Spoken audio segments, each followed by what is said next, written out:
In today's video, I'm going to teach you how to use COUNTIFS Formula in Microsoft Excel tutorials. COUNTIFS is the go-to function when you need to count how many rows meet multiple conditions at the same time. Think of questions like how many orders are marked complete in over $100, or how many tasks were assigned to a region within a date range. By the end, you'll know exactly how to build a reliable COUNTIFS that answers those questions quickly. Start by opening Excel and setting up a clean data structure. Give each column a clear header like date, region, status, and amount. Keep one type of data in each column and avoid empty header cells. If you want an extra boost, convert your range to a table so it expands automatically as you add rows. Consistent formatting, especially for dates and numbers, will save you headaches later.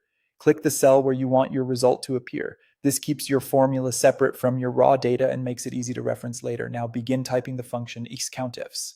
You'll see Excel prompt you for range and criteria pairs. Select your first range, which is the column you want to test for the first condition. For example, if you're counting only rows where status is complete, select the status column cells that contain the data.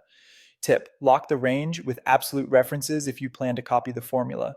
Press F4 after selecting to add dollar signs, or rely on structured references if you're using a table. Next, enter the first criterion. For text, type it in quotes like complete. For numbers or dates with comparisons, use operators in quotes such as 100 or 1/1/2026. If the value lives in another cell, reference it directly. For comparisons with a cell, combine the operator with the cell reference, like CHAO and A2. Remember, COUNTIFS is not case sensitive, and you can use wildcards like CHAO to match partial text when needed. Add additional range and criteria pairs by typing a comma and repeating the pattern.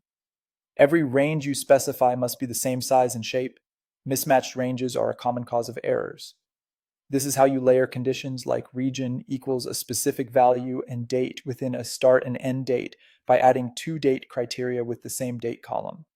Finish by typing the closing parenthesis and press enter. You should see a single number, the count of rows that meet all the conditions you set.